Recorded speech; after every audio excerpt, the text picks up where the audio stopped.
Hello, everybody. This is Rob Fredette with the podcast HODGEPOD, and welcome. I have another special guest on my podcast. On this episode, we're going to be talking various things, but I want to welcome Shari Flowers Bruns on my podcast. I've known her for a long time. I know my brother knows her, but I wanted to thank you for coming on, Shari, because we have a lot to talk about, and I think it would be excellent for my listeners to listen to. So welcome. Well, thank you for having me. I'm excited to be here and to catch up after all these years. I think I remember talking to you, 40 years ago about working in radio. I remember talking to you on the phone when we had no cell phones. I remember. The bag phones. Yeah. I know. So tell me a little bit about yourself, and then we'll get into a lot of good stuff. So go ahead. I'll start from current and work backwards. I'm currently the Director of Human Resources for a county office here in the Northwest Florida Panhandle. I call it the best kept secret in Florida. That's why I'm not going to tell you the name of the town, because I don't want anybody to come in. I'm kidding. No, I'm in Okaloosa County, which is Fort Walton Beach, Destin area. And if anyone is not familiar with that, it's in between Pensacola and Panama City. And so I've been here since 91, I believe 92. And before I was in HR, I was in radio. And that's you and I talked about. I came to this area to do radio morning show. From before that, I was in Baton Rouge doing morning radio. And before that, I was in Memphis. Our OG, it's not your hometown, it's my OG hometown. But yes, life starts at some point, and I'm going to pick that point in Memphis as where life began, even though I'm from Georgia and you're from Massachusetts. But yeah, so coming out of the radio industry, and I had to get a grown-up job eventually to pay the bills, and that's when I got into HR. So I worked in radio as well for 10 years, and I got out. I had to do a career switch, so I found that to be very, very hard to do, but I'm glad I did it, and I still listen. I'm a radio geek. I like listening to radio and critiquing radio when I hear it. I could be a good consultant for radio stations if they need one, so plug for me. Were you nervous at all when like Sirius XM and Infinity, all those stream things came into play with radio? I really worried about the local radio as a business for advertisers and so forth, because so many people quit listening to commercials. I think radio is still very important. I think the 80s were the best decade of radio because you had the advent of MTV, and you also had MTV really enhancing the music at that time. Music, I think radio plays a good feature. I think more people listen to radio than people think these days with streaming and online and Sirius satellite radio. A lot of that is intermingled on Sirius satellite radio, but nonetheless, radio has taken a hit, but I still think it has an important part of our life. I still am one of those people that like to listen to radio. I agree. I am too. So where should we get started? So what did you work in radio? What format, and what was your job, or what were you, news, radio, sports, music? What was that? Yes. When you're small markets, you do it all, right? I actually got started in radio as a fluke. My mother was the assistant principal of my high school back in Northwest Georgia. And one of the teachers there, her husband ran the local radio station, which was an AM station that basically ran NASCAR, brought it in off satellite and ran NASCAR. And they asked my mom, do you have any students who would be willing to get up early on Saturday mornings and start the radio station and press a few buttons and unlock the doors kind of thing? And my mother volunteered me. And so that was one of my jobs every Saturday morning, I should say, was to get up and go get the radio station turned on and get the power going. And I remember specifically being in Northwest Georgia, we actually got 4 seasons a year there, unlike in Florida where we get 2. But I remember it snowing, and I was thinking, oh my gosh, I get to sleep in. It's Saturday. I'm so excited being a sophomore in high school, and because I couldn't drive. And my mom said, hey, a call just came in. They're sending the Civil Patrol to pick you up to take you to start the radio station because people have to hear their NASCAR. So I had to get a ride in the snowmobile to the radio station to get it started. It's when I got my FCC license. I was 14, and it's still somewhere around. But yeah, I fell into that, as a matter of fact. And AM station, like I said, another AM station in the area when I was a senior kind of recruited me to come actually have a show instead of just pressing buttons and sliding levers or flipping levers. And I played from 3 to 7, and I actually turned the station off. The I turned the tower off and everything at 7 p.m. and I was spinning 45s. Now it's probably dating myself, but like you, I'm an 80s baby and I wasn't born in the 80s, but I grew up in the 80s. And so doing the radio there, getting to listen to country was the format back then. News Talk was the station where the NASCAR was. But when I went to Memphis, and I went to school at Memphis State back in the day when it was Memphis State.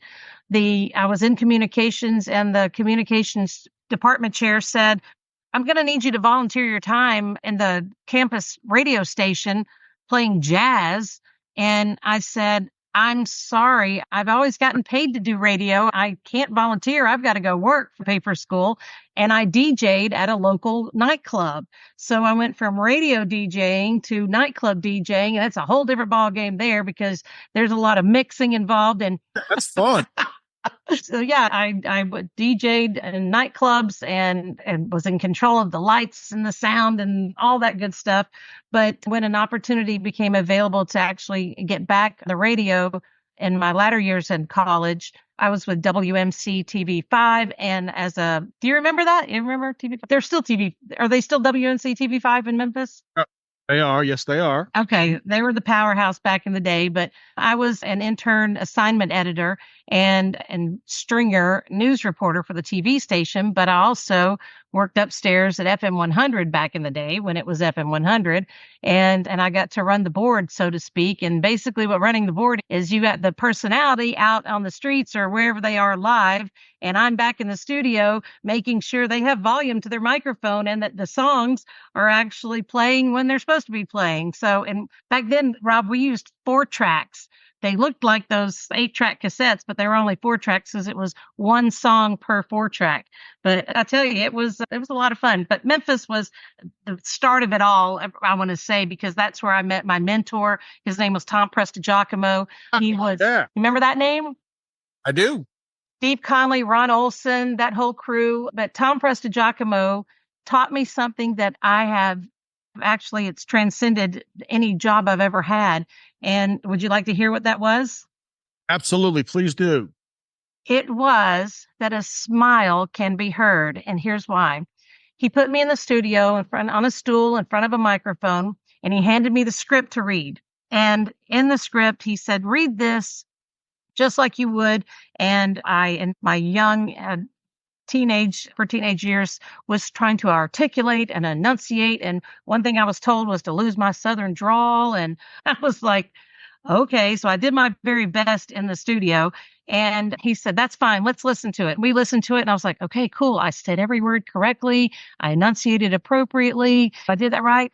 He said, "We got to do it again." And I said, "Oh, really? Why?" And he said, "I want you to do it this time with a smile on your face." And I said, "Really?" He said, "Shari, believe you me, when you smile as you're talking, people can hear a smile." And he said, "That's how you engage your audience." And so I don't know if you noticed, but I haven't stopped smiling since we've been talking.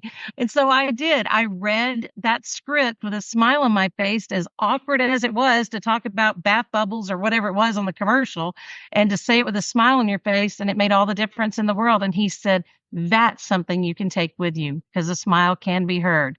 And that I've applied in my customer service training to people who work on telephones. You can tell when someone's sitting back in their chair and their arms crossed or whatever. And you would think that wouldn't be the case because it's such a visual communication. But no, a smile can be heard. So there you are. There's a wrap. I've heard that too. I remember hearing that as well, that the smile can be heard over the radio. And I remember back in the 80s, I worked out of college. I was working at Kurt Gowdy's radio station in Lawrence, Mass. And he was the Hall of Fame, one of the best broadcasters of all time. And I was fortunate and blessed to work at his radio station. I got to work, like you said, you had to work the snow. Actually, I had to drive in. We had to go in and we had to wait for the schools around the Merrimack Valley to call in and say, "Hey, okay, this is Snowflake." Snowflake was the code word to make sure that it was a legit cancellation school. So what happened was I answered the phones, Tewksbury, North Andover, Lawrence, Billerica. So we had to write down, and then I would give it to the DJ or the talk show host at the time. And it was fun because they'd buy pizza and we'd have pizza, and they'd bring donuts in and all coffee. And it was a lot of fun. I remember that from the 80s. And I remember graduating from college at University of Maryland, my first real radio job was working the board at WHDH Radio, and I worked nights, and it was $4.50 an hour. That was my first job before I got really on air about a year later. And I would be there at night, and then the news anchors would come in at 2, 3 in the morning, and he'd give me all the cuts he wanted from AP, UPI, and NBC, and all the whatever. I can't remember which network it was at that time, but I'd do all the carts for him, and I'd lay them up there in order so he could do the news. I look back at it now. I worked for Brian Whittemore, did some stuff for him. He was an anchor there. Victoria Block, if you're from Boston, did some work for there. And then I was blessed enough to work on the Sports Huddle as a producer. I worked the board, and it was with Eddie Endelman, and there was a Sunday night sports talk show host, and it was absolutely the best. Before talk radio became cool in the 80s. Right.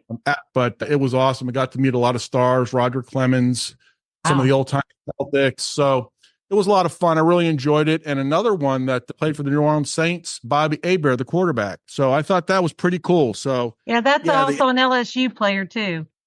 Yeah, and I think just that the 80s are the nostalgic decade for radio, in my opinion, with streaming coming in later and things like that. But I think that I have a lot of fond memories with that. So that's cool. Same here.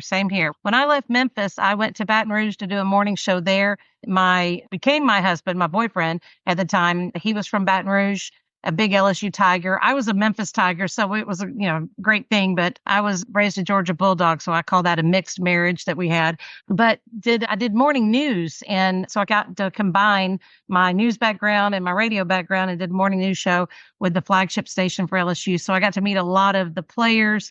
Shaquille O'Neal was there. I've got a picture with Shaquille and me. Now, keep in mind that in Memphis, my sorority and my friends and everything, some of my girlfriends dated some of the players, the basketball players. Rick, your brother, was my best friend, and he was a football player. So I knew football players through your brother. I knew basketball players through my girlfriends and my sorority sisters.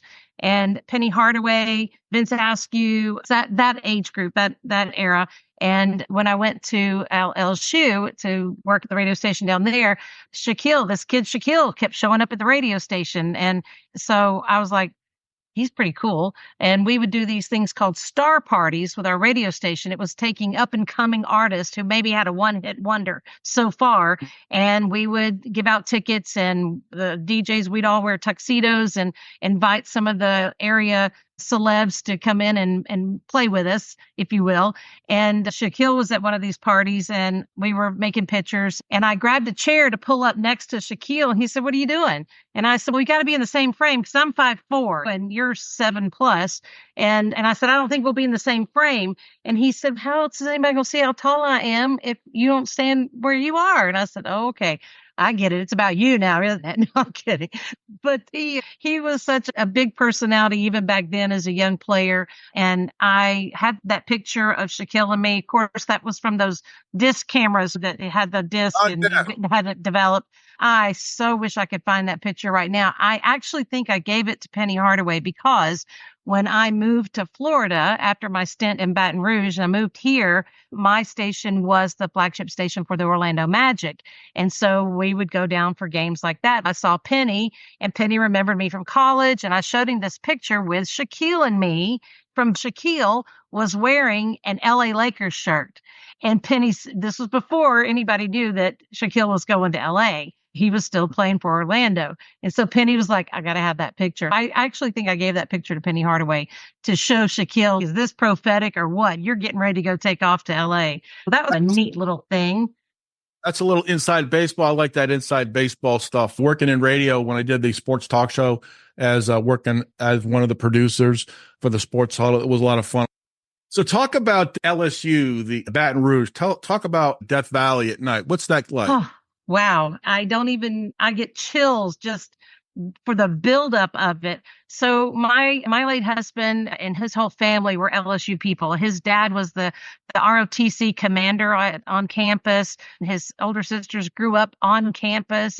LSU runs deep through my late husband's veins, and all of his family went there. And it was it was a new thing for me. Now, being from Northwest Georgia, I was very sheltered. Let me just put it that way. And you can ask your brother about that.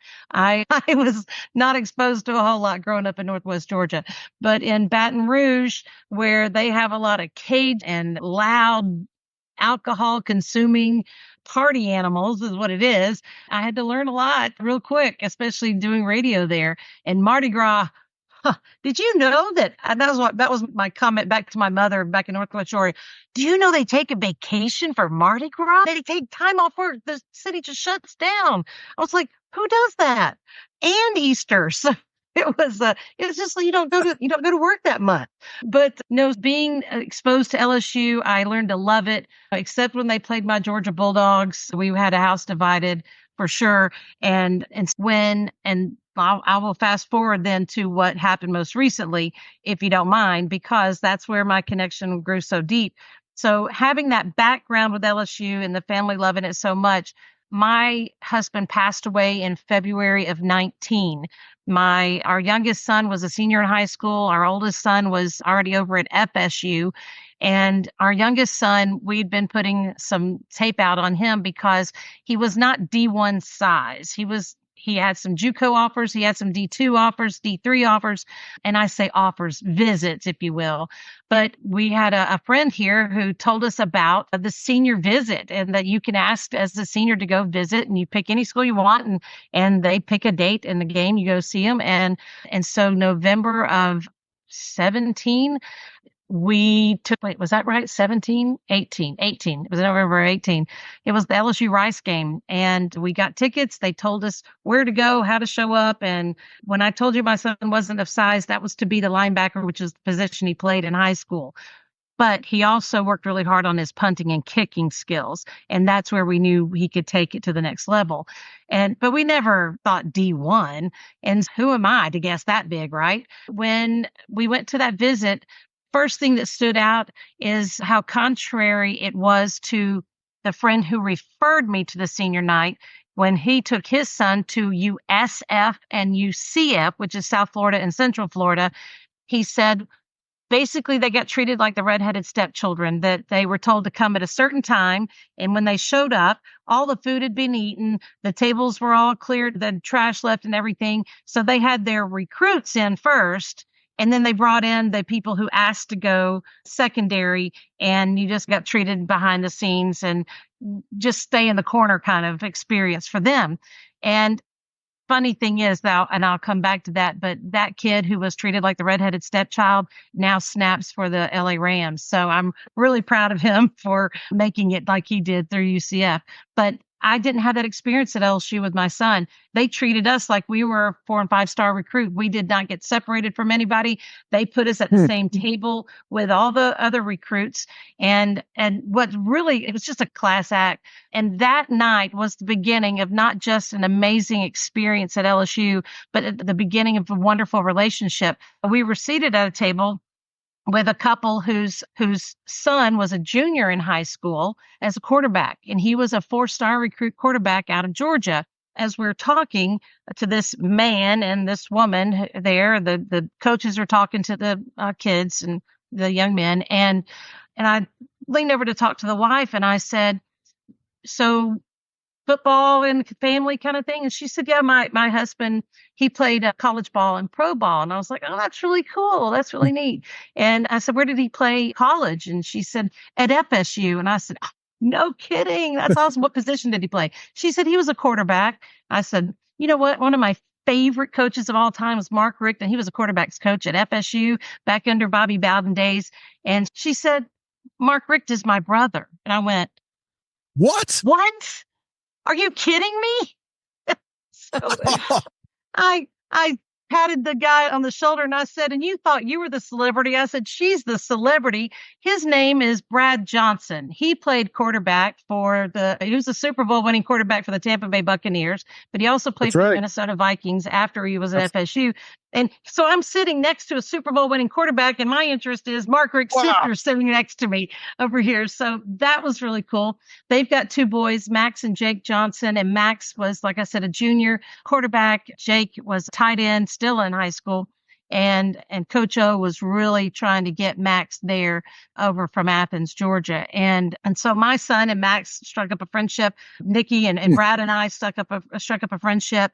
And to this day, even though they've been to Texas A&M and North Carolina, Nikki and I still stay in touch. And when she comes to town, because they've got a place out here in Destin, we try to get together for breakfast, and it's really neat. But the LSU experience started on that big note, and it only got bigger because when my husband passed away in February of 19, so from November of 18 to February of 19, we'd been sending out tapes and reels and whatnot of his experience and his stats. And he looked pretty good because his team was really bad. His punting yards were amazing. When, my husband passed away in February, it was in March, end of March, first part of April, we got a call from a friend who is the team doctor over there. The team doctor's cousin is my best friend from here. I know, all this small world connection. But he called and he said, Coach Mack really liked what he saw with Mason. And I said, what does that mean? He said, Coach Mack thinks Mason would be a good fit for our team. And I went, what? And he said, yeah, Coach Max wants Mason to be a preferred walk-on. I went, wait, what? And I just started bawling because I couldn't. That's awesome. I couldn't put it all together. Mason, at the time I got that phone call, was at his punting practice. He had a coach he worked with out of Pensacola and called all the family. And I'm like, Mason gets to be a preferred walk-on at LSU.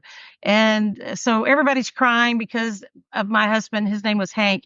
Hank's love for LSU and the family's love for LSU. And oh my gosh, Mason. So in the back of my mind, I'm going, is this really real? I'd feel better. I know it's coming from you, the team doctor. You've got a lot of respect. I believe you. It's not that I don't trust you, but I'd feel better if I heard it from Coach Mack.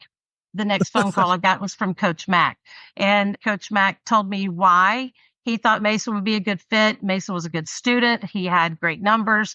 And I think that's the kind of thing they look for. And as a preferred walk-on, typically from my other friend whose son went to UCF, walk-on people, you don't get your scholarship. It's not for, class or anything. You pretty much don't get anything. You pay to be there, but you get to be with the team for practices and whatnot. And Mason's experience with LSU was, again, so much more than that.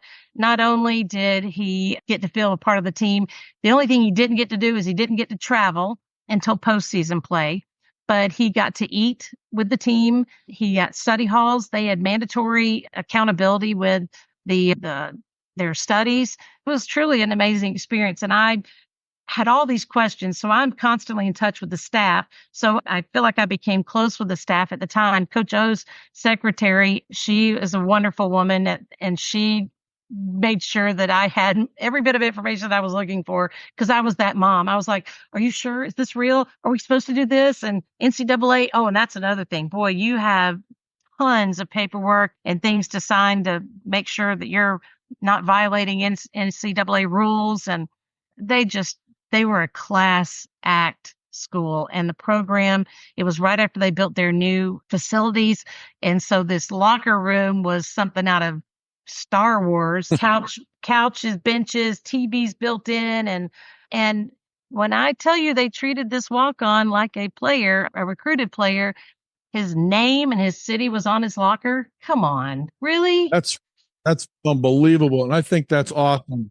That's like, from the minute he got there for the recruiting trip, you said it was first class, so you just knew the good start. And then he has that on his resume, even though a preferred walk-on, he was a great student, and now he has that on his resume. He was on a Division I, especially LSU SEC football team. That is extraordinary. The neat thing came when after he dressed out his first game, I wrote Coach Mack. Now, Coach O was wonderful. Coach O is all about the family of it. And he was very clear with each of the players, this is your family. And the theme was one heartbeat. And I wrote Coach Mack a letter because that was Mason's coach, special teams coach out of East Carolina, went to the Saints and then to LSU. And when I told him how much I appreciated the opportunity he was giving my son to be a part of that program, but to go to that school, to have the education, and I said, and for what it's worth, just for what it's worth, I said, if we happen to have a winning season, I said, you can thank Mason's dad because I know he's in God's ear, having already accented the streets of gold with lots of purple. And so we got a good laugh out of that. And so if we happen to have a winning season, and it went on to become a historic season. And so all of the family likes to say that Hank had something to do with that from heaven, just saying, hey, that's my kid down there. It was really, I just can't say enough about it. The way they treated us on postseason, the things that the players had access to at postseason, how they compensate the parents for travel. Wow. It's a big deal to be an LSU player on a national championship bound team. Was it the historic season when they won the national championship? As a matter of fact, the Burrows would sit over here. And of course, the parents, they all lumped the parents together. They knew I was a widow. They knew I was there by myself, and they just all took me in. There's a player who's now gone from San Francisco to Philadelphia. His name is Ty Davis Price. And Ty's parents literally took me in. They said, you're sitting with us at every game. You're coming with us. And like I said, they gave the player parents tickets and they sat us in the same vicinity anyway. And yeah, like at the championship that game or that year, 2019, it was Georgia and LSU. Boy, that was hard for me. I love my Bulldogs, but my kids on the LSU team. But I was sitting next to Joe's parents, Joe Burrow's parents, like Joe, just Joe. But yeah, Joey B, as they called him, the pictures I've got of with him, with Mason with him, I'll never forget the phone call one night. Mason was telling about something. He said, you know, something really neat, Mom. And I said, what? And he said, I was eating by myself. I had a late class. I was eating by myself in the cafeteria, which is the player cafeteria. And he said, Joey B comes up and says, hey, can I sit with you? And Mason was like, sure. And he said, and so there's Joey B sitting there having dinner right across the table from me. And then all these other players start coming in and sitting. He said, and I'm sitting around all these starters and they don't treat me any differently. And I was like, awesome. That's so cool. But there was 14 players that went in the draft that year in 2020. And I would say of those 14, a handful of them I still stay in touch with. It's really cool. The camaraderie, the family feeling. And then COVID happened and Mason didn't have an opportunity to really try out because they sent everybody home, and spring practice is when you get to earn a spot. And he didn't even get to do that. Yep, he came home, and Coach O told him when he was leaving, he said, you'll always be a part of this family. And do you know, in the years since then, while Coach O was there at least, they'd give us tickets. We sideline. They would put us out on the sideline with the other players. And those players who loved my son would see him in street clothes. They're in their uniforms. They're coming over to the sideline and hugging him and wishing him well and that kind of thing. So I'm telling you, it was just an amazing experience. That's a great story. He's got 3 rings. Did I mention he's got 3 rings? Hey, you can't take that away. He earned it. Can't take that away from him. That's tremendous. And I also like the fact I still have that image of Joe Burrow after winning the national championship in the locker room or out in the field smoking a cigar. I thought that was tremendous. And so that was Odell Beckham. He almost got a lot of players in trouble because they were passing out money or something like that. And you're not supposed to do that. And so everybody had to give the money back that they were supposed to do. And that was in the locker room. But the cigar smoking was going on. Yeah, my son sent me a picture with him and Odell. And I was like, oh my gosh, Odell, for the Peach Bowl against Oklahoma, Odell provided the whole team with new tennis shoes. And they were sweet. That was a neat thing. But yeah, he's a brother. He's a brother of all these players. That's what's great about it. Yes. And like I said, I still get chills just thinking and talking about what a neat thing it was for my son to have never touched the field in a snap during that season. They treated him like he was a part of the team, and he sure did get a lot of press. I found him on some reels, Sports Center. There were things that he was showing up in media, and I'm like, you never even touched the ball. So it was a neat thing. But Rob, I can't say enough about that program. I don't know so much about it now with Brian Kelly being there, only what I hear. But I'll always have a special place for LSU in my heart from that season being as remarkable as it was. That is a tremendous story. That is phenomenal. So talk about, if you would, you said earlier you had become a widow at 51. How have you coped with that? And you recently had a wedding, I think recently in the last couple of weeks. Did you Yeah, not for any? that was Mason, the one that played for LSU. Rob, I met my husband when I was 19 years old. We got married when I was 24. He was 10 years older than me, and we had been married 28 years when he passed away. We'd been together 32 years, and he was leaving Publix with his Tito's and orange juice and some groceries, and had an aortic aneurysm in the parking lot of Publix, and basically died right there. He was a landscape architect by trade, but when the economy tanked in '08, he went to work with the sheriff's office doing non-sworn work, or civilian work, I should say.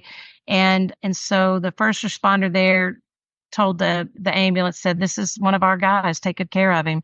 And the surgeon told me, even if he'd had this happen to him in the parking lot of the hospital, there's no way that they could have saved him, because aortic aneurysms, they're just usually pretty deadly. I know people have survived, and I'm grateful for that.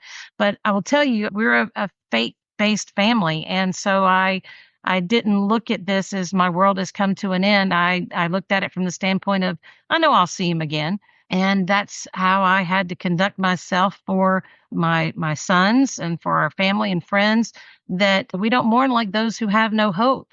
And that's really how Hank was. And when I tell you there was no seat, there was standing room only at the largest church in our area when we had his celebration of life. He was so well loved in our area, and we did something very unconventional at the end of the service. We played one of the LSU fight songs as the casket left the church, and everybody who knew Hank knew he was a big LSU person. They did a lot of things in honor of him. And I think, again, because of my faith, that's why I handle things differently than maybe others might expect me to. But the trajectory of my perspective on life really changed. And I think 51 is young, right? And all the 50-year-olds are saying, yeah, because we're just getting started in life. So I really looked around, and I'm like, I've never known any other I never dated, right? And he was 19 when I met him. I was 19 when I met him. So I didn't know what it was like to be involved in any other social circle outside of couples. And it was very challenging for me. I was getting ready for work one day, and it was like something hit me, and I was listening to some music. A group called Mercy Me does some great music. And there's a line in the song that says, "I want to know what it means to live and not just be alive."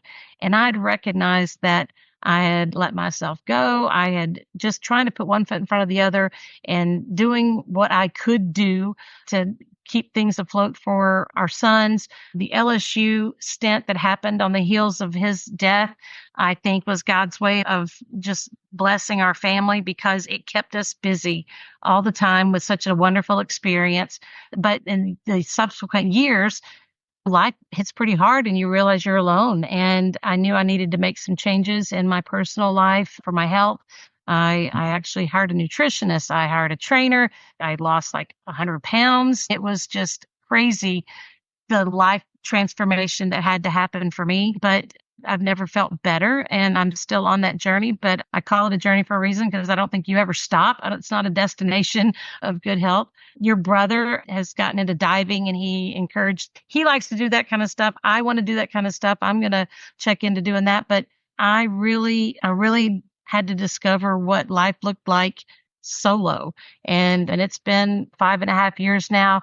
And I can tell you that I've had 4 other friends that lost their husbands as well. And we're all about the same age. And for whatever reason, whether it was cancer or heart attack or whatever, you have to lean in those times. And it's hard. But I will tell you, I feel like God's been good to me. And I find new reasons every day to get up and be productive. And as I told you, I work for a government office.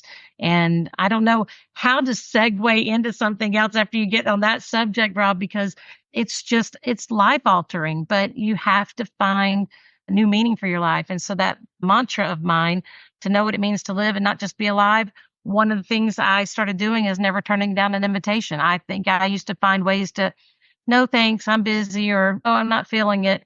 I haven't turned down an invitation since then. And I've traveled by myself places. I've, done things that I never would have done otherwise. you really have to just get out of yourself and get out of the way and just start embracing it, because life is too short. And I have that experience firsthand. And I actually been counseling a lot of my friends who are married when they want to complain about something their spouse has put them through or going through, or things are mundane or whatever. And I'm like, just imagine they're not there when you wake up in the morning. Mm-hmm. Look at it from that perspective, because that's what I had to do. And there's things I wish I would have done differently, or things that I could have done differently.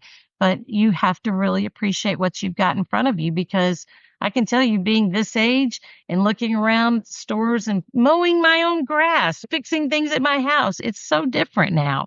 But you have to figure out a way to do it. So for anyone who's married and in a rut, trust me when I tell you, it would look a lot differently if your spouse was not there. So I would encourage you to find what you love about them and focus on the good, give them grace where they need grace, and look the other way when it's things that just bother you that are not deal breakers. So there's my lessons learned. That is a great testimony on that, just your whole outlook. And I have a saying, no matter how bad it gets or how good it gets, every day's a gift. And it's okay to have a bad day if you have a bad day. So if there's something bad, you just need some time yourself, go ahead and take it. And I think that's important. But life's hard sometimes, and life's a grind, and you got to work through it and grind through it. And every day's a gift. I've had some setbacks in my career at times, but nonetheless, I have fought back, and I am a better person for it now. So that's life lessons are so important, and can never waste any minute or waste any day. It's a shame that we have to get to this age to appreciate it. I wish I'd have thought about that in my 20s. But yeah, it is an important lesson to learn. If I could, I do, and I talk to young people all the time. I tell them, if I could teach you anything, if I could give you a gift of anything, it's to appreciate time, because you don't get it back. And it is so powerful. You mentioned the wedding. So my son got married, and this is where it brings in your brother to the story, because your brother and I were besties in college. He was a study partner of mine. I met him when he came from North Andover on a recruit visit. Did he remember North Andover? I'm impressed. Rob, come on. We've been friends for so long. So did he ever tell you this story, or did I ever tell you this story? No, you probably have it, but go ahead.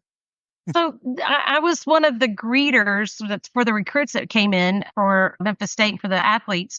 And I'll give you my version of the story. You could ask Rick and if he agrees with my version. But so we still can't remember the bar we were at. But the point was, we got to know each other. I'm this sheltered North Georgia girl. He's from North Andover, and he sounds like a damn Yankee. And we were just egging at each other anyway. So I don't see him anymore. That was it. I did my job as the greeter, kept going. Fast forward several months, and we're with my sorority sisters at another place, and I feel a tap on my shoulder, and I turn around. There's this big old guy with a crew cut and a Letterman sweater on, looking all swag. He said, "Hey, remember me?" And I looked at him and I went, "No." And I turned around and walked off. and so that was the beginning of a lifelong friendship, because all my friends were like, "Who was that?" But then during the summer, when they couldn't live in the athletic dorm, he lived in my apartment building, and we literally saw each other all the time. We took classes together. He did business. I was in communications, but I had marketing. One of his best friends. You remember Scott Rumley? You remember Rum? Yeah. Yeah. Scott Rumley. Yeah, Scott. I love Scott. He's awesome. Oh, he is an amazing person. He was in one of my PR classes, but no, so Rick and we did some criminology classes together, but because of my DJing late at night and whatever he was doing, we always wound up going to study at this restaurant, and we get our studies done and catch up on the day, and we go back to our respective apartments. And I'll never forget, and this was really a funny story too, because there was one day I went up to that restaurant to study by myself for whatever reason. Rick was not there, and there's always these same two guys in there that were obviously not students. They worked for the railroad as security police, and there was that railroad track that ran right down the middle of campus. And so one of them I thought was relatively cute, and I had on a Georgia shirt, and he was wearing an Auburn shirt, and I was like, I made some kind of snide comment about an awful Auburn shirt or something. And he said, "Where's your boyfriend?" And I said, "My boyfriend?" He said, "Yeah, that guy you're always in here with." I said, "I don't have a boyfriend. That's one of my best friends, though." He said, "That's not your boyfriend?" I said, "No." He said, "Would you be interested in going to dinner with me?" And I was like, "What? Rick's been keeping me from getting a date this whole time." Ah, man. I told him he couldn't go with me studying anymore. No, I'm kidding. But no, that's our friendship. It survived the test of time. We joked about the fact that when we grew up and got married to our respective people, because I'd met Rick before I met my husband, and we said we'd be the kind of friends that would grow up on the same, or that would raise our kids on the same block and do barbecue grills to get grill out together and whatnot. I'll never forget when your grandmother passed away, and he called me late at night when I was in Baton Rouge and just said, "I think you're really good at praying. Will you pray for my family?" And I was like, moved. And I was like, "Absolutely." And same when your dad passed. Your mother cross-stitched me a pillow when I graduated from college. She Wow. remembers it. She remembers I'm going it. to talk to her about it when I see her tomorrow. She will tell you I talked to her a few weeks ago when Rick was up there. I reminded her that I still have that. She is such a lovely lady, and I'm grateful that she remembers me, right? But no, so your brother's friendship and mine has been that kind that's just, it just picks up where it's left off. But when we've often over the years tried to get together, whether it was while y'all were in Memphis or when the girls were down here visiting, his girls were visiting Destin. But I told him last year that Mason had gotten engaged, and I said, I thought I'd hit all of my firsts without Hank, because you go through a season where you hit the first anniversaries, the first this, the first that. And I said, and this is such a big thing, a first without him, to do this wedding by myself. And he said, "You won't be by yourself." He said, "I'll be there." And I said, "Okay, whatever." Because we tried this before and it never, worked out. And he said, "No, the girls and I'll make it a dive trip. We'll come up there. The girls and I'll go diving. We'll be there for the wedding. We will not miss it." And he said, "I promise you that." And I gave him every out in the world to not do it, because there's a lot of time between November and August. But when we talked in, I guess it was May or June, he said, "Listen, I've got a trip planned that week of the wedding." And I said, "Hey, no problem. Trust me, it's okay. You don't have to worry about being here." He said, "No, I'm just letting you know that I'm going to be flying from Portland back to Fort Lauderdale on Wednesday. And then Thursday, I'm going to get up and drive to Pensacola from Fort Lauderdale, because I'm going to meet his daughter there. And then we're going to drive to Nashville to move the other daughter to North Carolina. And then we're going to drive back to Memphis to see my mom." And I'm like, "No, that's too much to add in. Don't, please. You are forgiven. You don't have to be here." And he said, I'm not going to miss this." And sure enough, your brother showed up after not seeing each other for 20 or 25 years to escort me down the aisle for my son's wedding. So that's why it's awesome. He's a pretty cool guy. I saw that. I saw the Facebook post, and that's how you and I connected. And that's a pretty awesome story. So yeah, that's good. I'm lucky to have a brother like that. Really am. So that's a great story. I know you're a good one too. And y'all come from good stock, Rob. Thank you. Thank you very much. I appreciate that, Shari. I can't believe we just went through all of that and talked about all those different things in an hour. Yeah, it's pretty awesome. I'll have to get you back again so we're not as rushed, and we'll talk about some other stuff. But I want to just thank you for your time to talk about your time that you allotted for this. I really appreciate it. I know you're under a tight schedule as well, and talking about radio and then talking about LSU and then your work and living through every day with the loss of your husband. I thought that was really nice. Thank you for saying that. And thank you for your kindness. I am so excited about your podcast and the people that you reach. And if somebody can take something positive from what we've talked about, then we know we've done a good job. Absolutely. I agree. And again, I can't thank you enough. And I love the radio stories, man. The radio stories, my brain has gotten like all this stuff coming back from the 80s now. I'm going to have to think more about it. But Shari, I can't thank you enough. Really. Thank you so much. Thank you, Rob. Good seeing you.